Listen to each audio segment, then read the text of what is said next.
Hey everyone, John Gonzalez here from Big League Dreaming, the podcast, a show about fulfilling your dreams and taking it to the next level. No dreams could be bigger than the Little League World Series. We're going to check in with the coach right before game time, the coach from Michigan, about what his team is going through. It's all coming up next on Big League Dreaming, the podcast.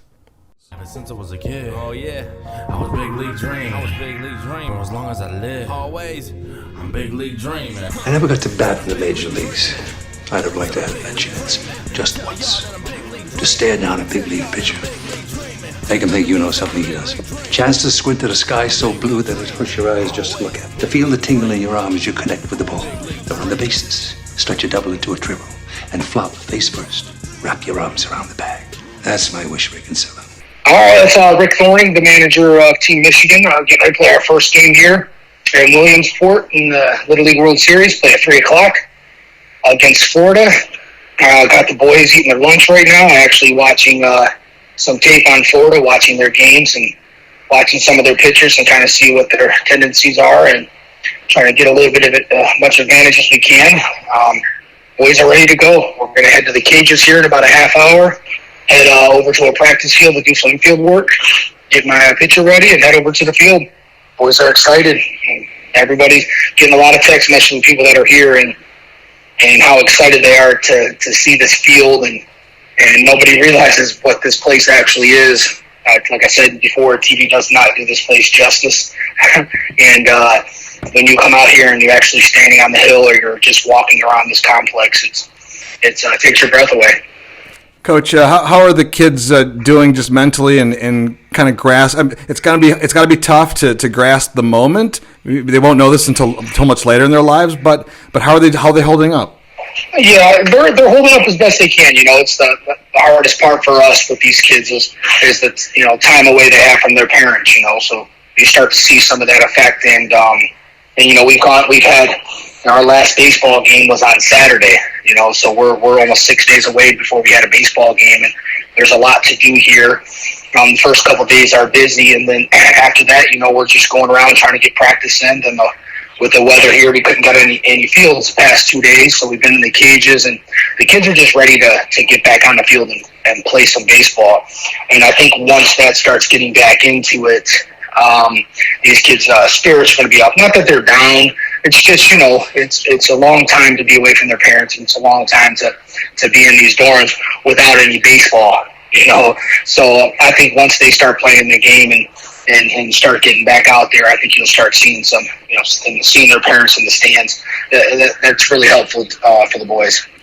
Coach, real quick, and again, we appreciate you giving some time here to the Big League Dreaming podcast to kind of help us out with what you're going through there. But if you could give us give our listeners a little game strategy. We're going to watch you take on a very good Florida team here in a couple hours. What's your strategy? Who's your starting pitcher today, and what are you hoping to accomplish? Well, you know, my starting pitcher is going to be Ethan Van Bell. Obviously, he started all 4 games for me in the regionals, and luckily for us, we were able to manage it pretty much to where, you know, once we got a lead, we were able to take him out, and we were able to keep him at thresholds. And in the first 3 games, he really didn't throw that many pitches, and then he pitched in the championship game. And, you know, he's definitely our main guy to go to, and we're going to go with him. We'll see where we're at when he hits the pitch count. We'll see where he's at when he's around 35 as far as where this game is at. And if I feel that I want to take him out and have him ready to go Sunday, then I'll do that. And then I have, you know, 3 or 4 other pitchers I'm going to go to, the Furcus, Surma, LaForest, possibly my son, Cameron, and or Gavin Ulam. We're going to kind of decide where the game's at and what situation we're at when he hits that pitch limit to make that call. And, you know, after watching the games yesterday and seeing the pitching, and I think we're going to be an aggressive team compared to most teams. I think California was pretty aggressive. They look really good out there, but we like to swing at strikes. So we're going to try not to look at too many strikes and go up there and be aggressive and try to score some runs like we have been doing. Yeah, you guys have been scoring runs, getting the lead, and then maintaining that lead. It's worked for you the whole stretch, really, for the most part. I would imagine that. Did you notice any big difference with yesterday's games? The first of the Little League World Series versus regionals. Did you notice any difference in umpiring or rules or how the game was run? Not really. I mean, obviously, you sit down and you try to watch the games and you see these teams and like we know Florida's a really good defensive team and they got some good pitching and they got some kids that can hit. I mean, that's every team that's here right now. So every team that is here is here for a reason, and we know that for the most part you're gonna have to play your A game. And if they play their A game as well, then it's going to come down to the wire.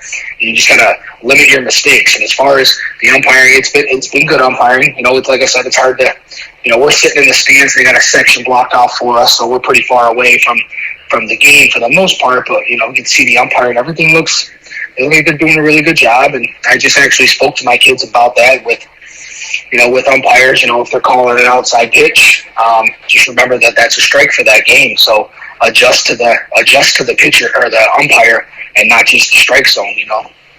Yeah, for sure. Coach, we're going to let you go because I know you have to get back to the team, and you will be playing here on ESPN in just a short few minutes.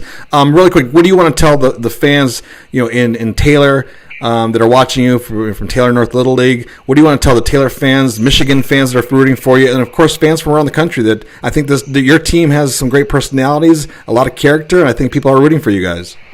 Oh yeah, I definitely want to thank everybody for the support. I mean, it's been absolutely crazy to see the amount of support we're getting, and people are texting me as we speak right now with good luck today and tell the boys this and tell the boys that, and it's been nonstop since this morning. It's been nonstop since we've been here, and we appreciate all the support. And these boys, they know you're there, they know you're out there, they know you're watching, and they're playing this game obviously for themselves and for their team, but they're playing this game for their fans and the state of Michigan and the city of Taylor, and they want to represent Taylor. They want to represent the Great Lakes, and they know you guys are there. Every single player knows that you guys and coaching staff. They know that our fans are watching, and we're trying to do them proud.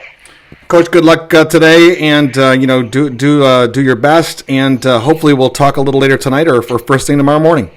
Sounds good. I appreciate the call, man. Thank you. Take care, Coach. We'll see you. All right, see you.